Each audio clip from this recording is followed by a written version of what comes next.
Salam Legowo, welcome to Cerita-Cerita Legowo, stories of thriving life, stories of facing adversity, stories about all about wellness and well-being. I am Beta Perwata, a well-being transformational coach. Today, we will be discussing about sleep, the importance of sleep. Right? How many of us having difficulties in sleeping, or how many of us sacrifice our quality of sleep because of the demand in our lives, right? And how many of us actually have a good amount of sleep, but then still waking up feeling very tired and fatigued, right? So today I will be accompanied by a very dear Aran Perez, a nutritional lifestyle coach based in UK. Thank you, Aran, for joining me today. Thank you for inviting me. Yeah. very excited. So this time is very in the evening, late in the evening in Indonesia, and it's around what 9:30 or almost 10 in the morning still. Yeah, 9:30 in the morning in the UK. 9:30 Yeah, in the morning in the fine. UK. What So we about in just the waking UK? up. Yes, you look so fresh, and I'm Thank ready you. to go to bed. Oh, you look very fresh too. Yeah. I'm very comfy now, so I'm just going to hit the bed after this. Thanks again, Aran, for joining me. So me and Aran, we are in the same training as health and wellness coach training at Institute of Health and Sciences, right? And Aran, can you tell us a little bit more about yourself? So I'm originally from Spain. I came to the UK a long time ago when I was 18. So I came as a student and then just kind of stay here. Much to the dismay of my parents. I think they regret having sent me to the UK to study. But anyway, I'd made my life here. I had a long career in childcare. I don't know whether you've had the same thing in Indonesia, but childcare is working with children up to the age of 5. Okay. So I was in management for many years, 28 Mm-hmm. years actually. And I collapsed at work and decided to change my life completely. Hence why I went into studying nutrition and lifestyle coaching and now health and wellness coaching. Oh, wow. Okay. Yeah. So you were actually was in the childcare area, right? And yet Yes.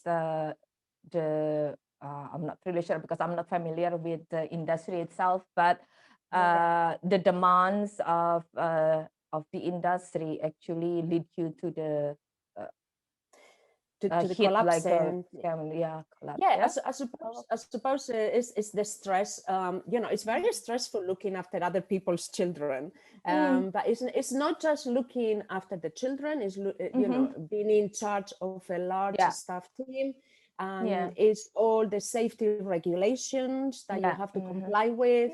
It's absolutely everything. I mean, you Mm-hmm. think a nursery is open from maybe 7 o'clock in the morning to Mm-hmm. 6, 7 o'clock in the Mm-hmm. evening, but there's still paperwork to do. There is Yeah. still so much to do. Mhm, So I was mhm, having mhm, really long days, hmm, to try to catch up. And mhm, also when this happened to me, I had joined a new company a year before, and we mhm, were opening a nursery from scratch.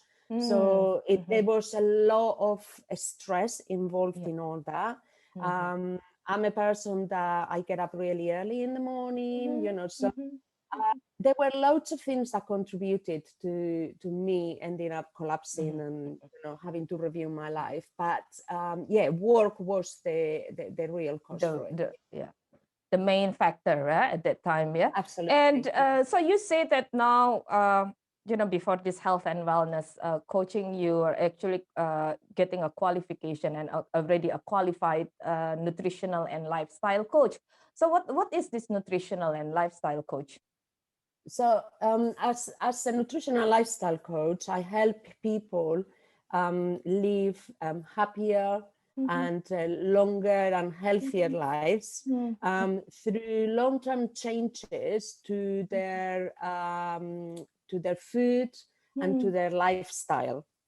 Yeah, so I will ask my clients to provide me with a diary, a food diary, and I will analyze that diary. I've got software that I use to analyze the food diary, and I can tell them, according to the diary, that the food that they've given me, I can tell them what vitamins, what minerals they're lacking on. I can tell them about their macros in the food, whether they're having too much protein, whether they're eating too much fat, So once I do that analysis, then I can recommend a different way of eating for them that is going to be more appropriate for whatever their goals are. So people come to me sometimes because they want to lose weight, because they can't sleep, people that they're suffering with stress and they don't know how to manage it. It could be that their children are really driving them crazy at home and they want to have techniques to cope with them. It's just really anything, but it all evolves around food and obviously lifestyle changes. And you also took stress management, and has all so these learnings sorry, and all this learning has helped you with improving your lifestyle as well, I suppose. Because you left your Yeah, of course. So I mean, I'm doing all this studying at my age, for my new career. But it's also an interest that is always been in there, and it also helps me personally because I've gone through something like this myself. I know what it feels like to suffer with the stress. I know what it feels like, to hit bottom and then having to build yourself up from the bottom up. So I think people relate more to you when they know that you've gone through you've gone through what they've gone through. Yes, absolutely. Okay, going back to our topic, sleep. Yes. So what is sleeping? what is it? Yeah. So sleep is, as we all know, it's a natural state. So sleep is where awareness to the environment stimuli, is kind of reduced. So obviously while you're sleeping, you don't hear, you don't see, you don't, you're in a different state of your body. I think people don't realize that sleep is so important for your survival. If we didn't sleep, we wouldn't survive. You wouldn't be able to manage. It's just as important for your survival as water and food. It can affect, if you don't have enough sleep, it can affect the neuropaths and neural pathways in your brain, which you really need. They're vital for your learning, for you concentrating, for making decisions, for creating memories, for responding to life events, absolutely for everything. So sleep is so important for absolutely everything. Yeah. So if our quality of sleep affects our external, our external life, right?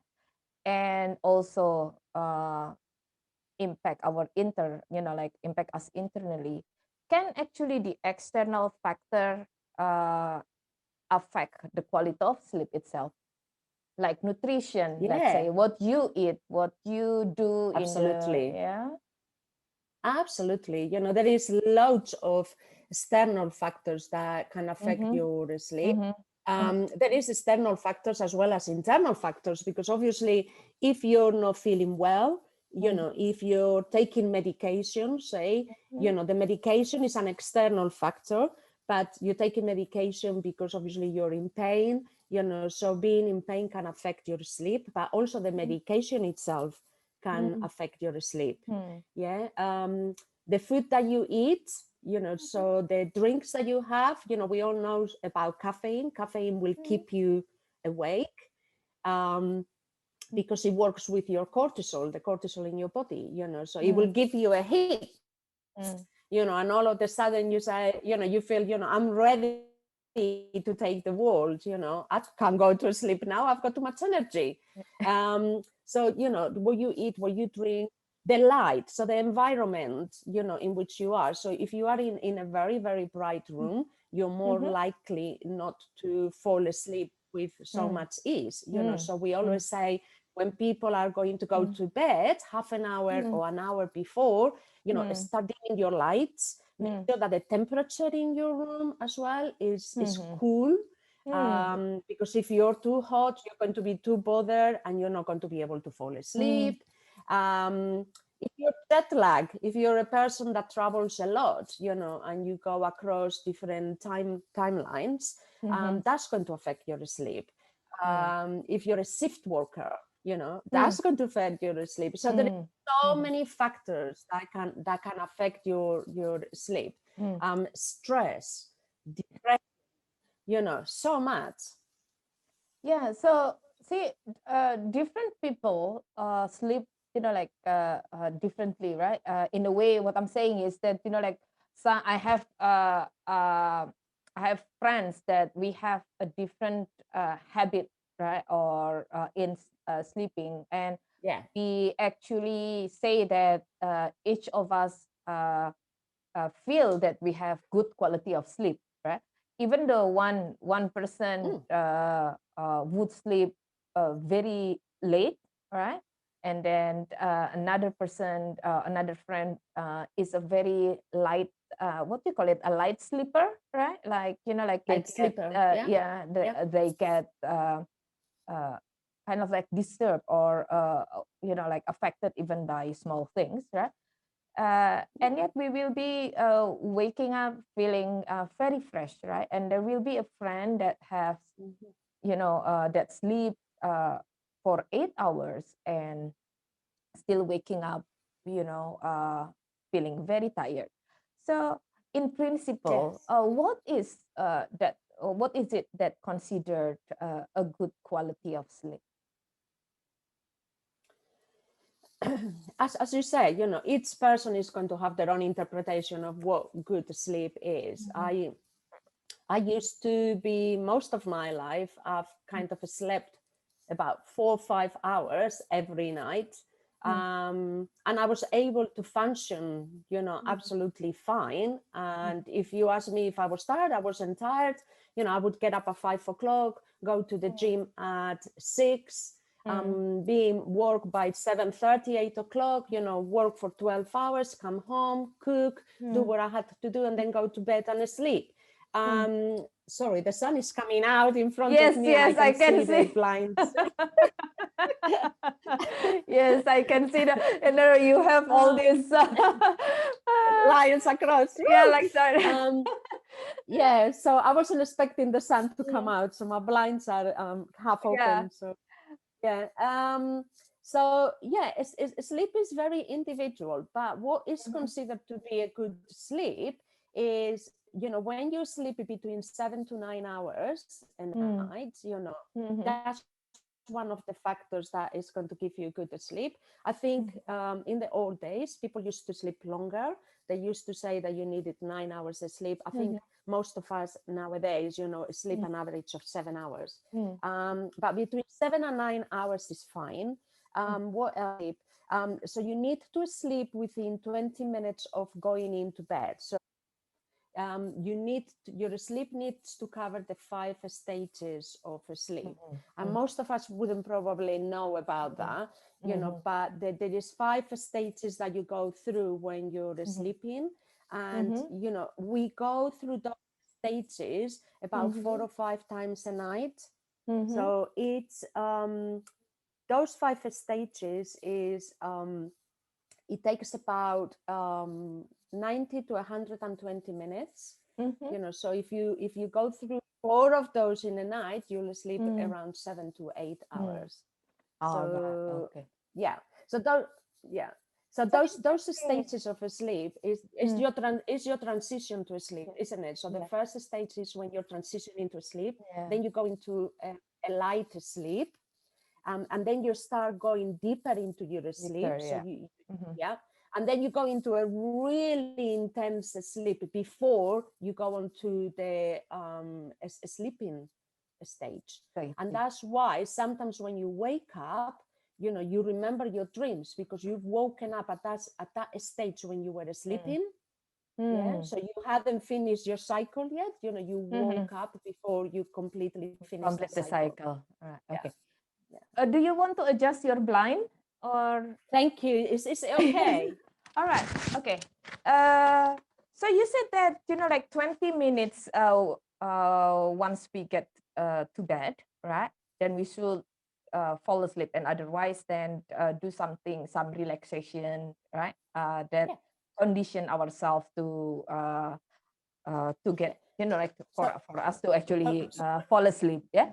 Uh, yeah. So so which really, the Mhm. preparation to bed is important. A lot of Mm, people don't have a routine to go yeah. to sleep, but a routine is very important. Starting Mm, from children to adults, you mhm, know, we mhm, need mhm, a routine as well. So we mhm, say in the screen time, so using your mhm, phones, your mm, laptop, yeah. the television, and really difficult nowadays, right? Because you know most people or a lot of people at the moment are working from home and they've Yeah. got children as well. So Mm, if you've got children, you've got to wait until sometimes they go to bed for you to do yes. some work, More. you know, on your laptop or whatever. So you know you putting them to bed, then you using your laptop, and then you go into bed yourself, and then Mhm, you can't sleep properly, you know. So it's very difficult for a lot of people to be able to have a mm, good sleep routine mhm, at the moment.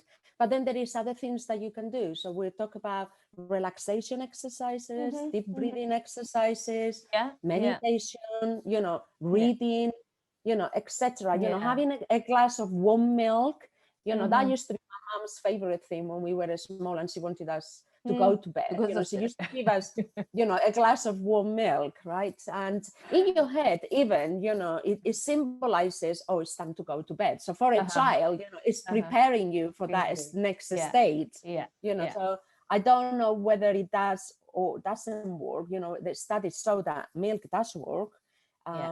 and it works with your melatonin, which is the Mhm. hormone in your Yes. brain that is Brain. helping you to go to sleep.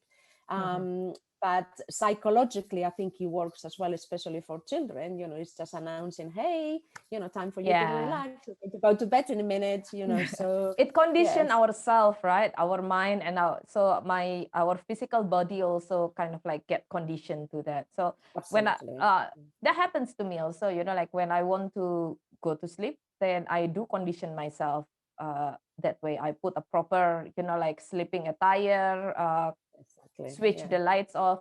I used to travel a lot, right? And Uh-huh. I was living in India at that time, and I used to travel a lot. And the flights out of India mostly leaves after midnight, which means then I will spend my nights on the plane, right? Okay. And Yeah. in the beginning I used to like just enjoy the flight, drink some champagne, like have some this, have some that. And then Yeah. I go, and I was like, okay, enough, because that really affect my body, because I have to go to work the next day, like the moment I land, Yes. is Yeah. there is no time for me to kind of like rest for a bit and all that, like it's really like literally freshen up and then go straight to work. So I conditioned myself the moment I got onto the plane. Right? I conditioned myself, brush my teeth and everything, and uh, in my mindset is that like I'm going to sleep. So I sleep the whole the entire time, because otherwise. So my point is, like when we condition ourselves, it actually help us to do what we want to do. I think that also apply to other things in life. Yeah. And Absolutely. Yeah. yeah. All right. Okay. So that's fantastic. At least we get to understand, like the sleep cycle and how we can actually help Mm. ourselves to condition ourselves to have a good quality of sleep. Now, tell us a bit more, Aran. Yeah, because it seems like, see, the lack of quality of sleep, which Yeah. affect your life back then, and vice versa, right? Because it's kind of Yeah. like, I think, both external, factor affecting your sleep, and your sleep affecting that, so it's kind of like a vicious cycle Yes. that actually uh, made a big decision in your life. Would you Yeah. mind taking us a little bit more on that? Yeah. So when I collapsed, I was taken to hospital, and after they did the checks that they did, they diagnosed me with anxiety caused by stress at work. I was at a stage in my life where not young anymore. I need to make the right decisions for myself. And at that point, I decided that I needed to think about my health and myself more than my pocket. And I had to put my health first. And I had been thinking for a couple of years already that maybe I needed to change careers, because the stress of this job was so much that it was starting to affect me. Um, but actually, I didn't really notice the effects as much as they were. So collapsing obviously was just if you asked me at that point, are you stressed? I would have said to you, no, I'm not stressed. I thrived on challenging environments and on challenging jobs, and challenge excites me. So I never thought that I was stressed at all. However, when you look at the circumstances, I used to get up at 5 o'clock every day, sleep about 4 or 5 hours on average. Then I will go to the gym every day, straight after getting up, get myself ready. Gym opens at 6 o'clock in the morning. I'm in the gym at 6. From the gym, shower, straight on to work. Then work for around 12 hours. Then home.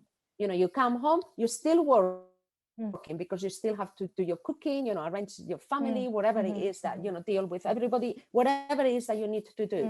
And then you need a couple of hours, an hour to relax yourself. You watch a bit of TV, whatever, you hit the bed and you start again. And that was my routine. I thought I ate very healthily. I was going to the gym. I thought I was super healthy. However, lack of sleep was a main indicator that everything else wasn't right. You know, Although I was able to function properly internally, I couldn't see what lack of sleep and all this intense work that I was doing, how it was affecting me. Yeah. But obviously, collapsing was as I said, the icing on the cake. And then that's what, I had to make that decision to leave my career and start looking after myself and start doing something that actually excited me. And I could help others also. I could help others, understand what, lack of sleep, what stress, what good nutrition, can do for you. Yeah. And it's all linked, if I tell you the truth, stress, exercise, and sleep. The three of them, they create a pyramid that they kind of interlinked. If you don't sleep enough, you're going to be too tired to do exercise, during the day. And if you're not exercising, exercising relieves all these hormones and all these feeling happy hormones, that if you're stressed, while you're exercising, you don't feel stressed, you feel happy, you feel like you're achieving something, right? So if you're not sleeping enough, you're not going to be able to exercise, you're not going to be able to release all this. Yeah. If you don't exercise enough during the day, you're not going to feel tired enough to go to sleep in the nighttime. And if you're stressed, you're continuously be thinking, you're not feeling 100%, and you're not going to be able to sleep. So the three of them, are kind of linked. It's quite Yeah. interesting. Yeah, it is quite interesting. The fact that, like many of us are actually thinking that we are fully functioning when we actually not. Right? I remember Exactly. when I did the course, the training, right? Because I had to wake up at 1:30 in the Yes. morning so Yeah. that I can be on the live webinar at 2 a.m. my time, right? And For 6 months. yeah, for 6 months. Yes, that long period of time that actually, I thought I was fine, right? And I fell ill at that time. I fell ill to Okay. the point that it was just, like my body was just fighting the infection, but I've never come to the stage where I got my glands swollen, because you know how when the body is fighting, right, for the infection, Yes. the glands is working harder, right? And I got a lump on my underarm, right? Which I thought, oh, Okay. you know, at my age and I'm a woman, so it's like a different kind of took me to a different Yes. kind of Yeah. zone, right? But I got it checked, and it was because my body was fighting an infection. So, but earlier, before like having to wake up, like in the middle of the night, disturbing my sleep cycle, like that. I mean, like, I used to be like that when I was like doing a lot of business trip, but that was what, like 15 years ago or something, right? And at this age, the body reacted differently. Different. Yeah. So, yeah. Yeah. So I mean, like, uh, so I thought I was fully functioning, right? Because Yeah. after the training, I would be just went on about with my, like I would go back to bed for about an hour, and then I would wake up because my biological clock would tell me to wake up at 7 in the morning, right? So there is no way for me to kind of like sleeping in, and I would go about doing my own thing, and I thought I was functioning well. And like you said, Yeah. and the body just shut down, yeah, like that. Absolutely. I mean, one of the things that I couldn't understand in the last few years before I left my last career Mm, is, I was constantly ill. I mm, would catch every cold. So when you work with children, if the mm, children catch a cold, you catch it as well. But mm, I used to think I'm really strong, I eat mm, really healthily, mm, I go to the gym every day, mm, how can I catch all these colds? I cannot mm, understand. And actually, the last year, the year when I collapsed at work, mm, I ended up in hospital twice, through mm, injuries and different things that mm, it had never happened to me mm, before. mm, You know, they say, I mean, studies say that you're 3 times more likely to catch a cold, mm. if you suffer with a sleep deprivation. You know, Deprivation, yeah. yeah, So is your so immunity, your body immunity kind of like lowered down, affected. yeah, yeah, Yes, affected, yeah, yeah. absolutely, yeah. So see, you changed your life, you changed the mindset, right? You wanted to become more healthy, that's the focus at that time, right? That then you took a big leap. So Yeah. what were the challenges, Aran? Yeah, wow. Yeah. You know what? This was a big thing because I really, I usually have a growth mindset. I like challenges. I like to push myself. I like to develop. I like to move on.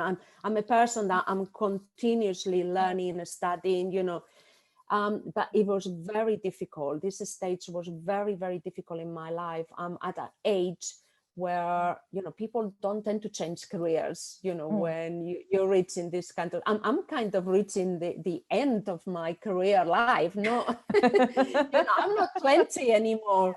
I'm in my 50s. It was very difficult. There was people around me telling me, are you sure you're doing the right thing? Mm, How can you start again? You've done childcare, management in childcare for all your life. This is mm, something completely different. Why are you leaving that behind? All that learning, all that, mhm, it's a waste of time. mhm, Financially as well, I was in a very I was very well paid on mm, the job that my career. So leaving all that behind to go back to study again and not having an income. Fortunately, I've got a very supportive partner that, really supported me through all that. And, not only him, but my family as a whole, they all said, whatever you decide, just go ahead, we'll support you. So I think if it hadn't been for that support, that I had, maybe, I wouldn't have been able to make this choice. And for so many people out there, when sometimes, even if they've got that growth mindset, circumstances around them will not permit them to make the to make a big jump like the one that I did. That's that kind of answer your question. Yeah. So you overcoming it also with the support of your family and your partner, right? Yeah, it's really important to have support. It's very important to have support, isn't it? And I was lucky that I have the support of a very reassuring and loving family, and my partner, because my partner could have said, well, I don't want to take responsibility for this, you're on your own. And then my decision might have been very, very different. But thankfully, they supported me through it. While I was recovering from the collapse at work, I decided to take an online course to start the process, and I did a nutrition therapist through an online academy, and that kind of opened my appetite to learn more. And I thought, I really want to do this, I really want to be able to explore and learn more and then pass that knowledge on to others. I want to be able to help other people, other professionals, other women that they are in the same kind of situation as me, in very challenging positions, that they're stressed, they don't really know that they are really stressed. I want to be able to help people eat properly. I want to be able to help people understand how important exercise, sleep, all those things that we take for granted, and really, we don't pay much attention to them. They are so important for your health, and if you're looking at having a healthy, longer kind of life, you need to start paying attention to the little things. It's as simple as that. Yeah. Sometimes we feel that like happiness will come, or when this big thing happens, right? When we actually can start working on the little things around us that we take for granted, right?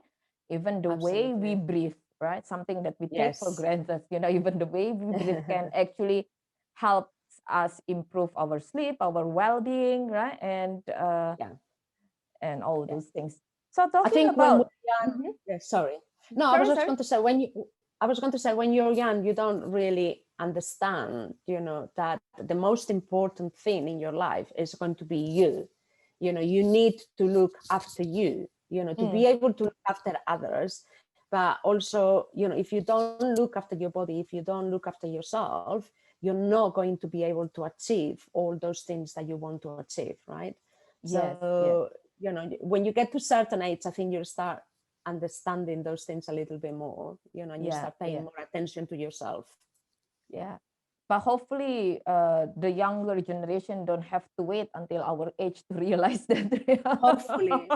And I think we're at a turning point. I think people are taking more care of their body now. They're looking after what they eat much more. I think the influence of social media, and that actually helps. Because they're able to see examples, and they're able to see all this information out there. So they're much more aware than what we were in our days. We only had, our families and our environment, immediate environment, as the kind of basis of what we decided to do. Our role models were our parents. Nowadays, there is so many different kind of role models out there. And there is some really good role models, that young people can really look Yes. up to. So, Yes, true, true. social media is quite important for that. Yeah. So despite what like what the negativity is perceived from social media, there are a lot of positive aspect to They it. are. Just They like are, anything in definitely. life, I think it depends on how we actually filter out what's good Yes. and bad for us, right? Yes. I think it Yeah, all comes down to that. Yeah. Okay, so absolutely. comes down to that. Yeah. Okay, so Absolutely. the last thing, like, and with all your experience, with all your like learnings on nutrition and lifestyle, what would you recommend, on practical thing that we can implement to improve our quality of sleep? So, you know what? One of the things that, again, we don't pay enough attention to is actually hydration. Hmm. You know, hydration is so important, for your body to function properly, and part of that is your sleep. You need to be hydrated, all through the day, for your body, for the toxins to leave your body, for you to feel relaxed, for the food to be able to go through your body, and nourish you, how you need to be nourished. So for me, the one thing, and some people might say that's nothing to do with the sleep, but actually is, what I would say is take a cup or a glass or bottle or whatever of water and put it by your bedside. Hmm. So the first thing that you do when you get up in the morning Hmm. is have a glass of water, because that will be the way to go on through the day. Hmm. Being hydrated is one of the most important things that you're going to Hmm. be able to Hmm. do, and that will help you sleep properly, definitely. Oh, well, that's interesting. Something that you do when you wake up, first thing when you wake up, will actually help you Absolutely, sleep. because it's a cycle, isn't it? It's a cycle. You're Oh, starting the okay. new cycle, you're starting a new All day. right. So Okay. start your day how you mean to go, Hmm. and that will help you. Obviously, we all know about all the other things that we always say, the sleep routine, sleep Hmm. health is very Mm-hmm. important. So Okay. cooling down your room should be around, 16 degrees, Mm-hmm. that's centigrade, that's the kind of right temperature for your body to be Mm-hmm. comfortable. Mm-hmm. Mm-hmm. um Dim the lights out and Mm-hmm. only use the bed for sleep, purposes. Don't go to bed to do anything else. Mm-hmm. Obviously, listen to calming music, relaxing music, or Mm-hmm. meditating Mm-hmm. in bed is fine. Read a book in bed is Mm-hmm. fine, because that will help you to go to bed. Mm-hmm. As we said before, an hour before bed, try to stop all the screen time. Mm-hmm. And if you can, have a bath and relax before you go to bed. Mm-hmm. All that is going to help. Yeah, Mm-hmm. definitely. And in terms of nutrition, what is there any particular food that we should avoid, or any particular food that we that can actually help improve our quality of sleep? So healthy eating in general is going to help, Mm-hmm. because again, all the nutrients that the food is going to provide you. Avoid processed food. Mm-hmm. Processed food is full of salt and sugar that is going to have your blood sugars up and down. Um, Caffeine is another thing. So processed foods and anything with caffeine. So Mm-hmm. any caffeinated drinks like Mm-hmm. coffee, or even fizzy drinks that young people tend to like so much, Mm-hmm. like Cokes and, Soda, right? Yeah. all those kind of things. Mm-hmm. They're full of Mm-hmm. caffeine. That is going to play with your hormones and with your cortisol. Mm-hmm. And it's going to keep you awake, so you need to try to avoid all those kind of things and just go back to a healthy kind of diet, full of fruit and vegetables and low fats and low sugars, natural sugars, and loads of hydration, water hydration. Yeah. That's my advice. Okay. Something that is very simple and everyone can do is actually having a bottle of water or a glass of water next to our bed, and then have it first thing in the morning, right? First For thing in us the to start the morning. day, to prepare us for a good sleep at night. Yeah. Oh, Absolutely. wonderful, wonderful. Absolutely. Thank you so much, Aran, for your sharing. Very, very generous of You're you to share welcome. your knowledge and your life, like to be vulnerable and sharing it with us. That's like very much appreciated. So As the thank children, as the children in the nursery would say, sharing is caring. Ah, yes, sharing is caring. That's lovely. Okay. So, and don't forget that we are our biggest asset. We cannot be able to help others or even help ourselves if we do not take care of ourselves. It starts from us, Absolutely. right? All right. Okay. So, Absolutely. thank you so much, everyone. Thank you for watching. So, and we will be coming back with more stories on wellness and well-being, and some tips, and also hacks from other practitioners and experts also. Okay, thank you so much, and Salam Legowo. Be well, be kind, be curious, and courageous always. Thank you, Aran. Bye-bye.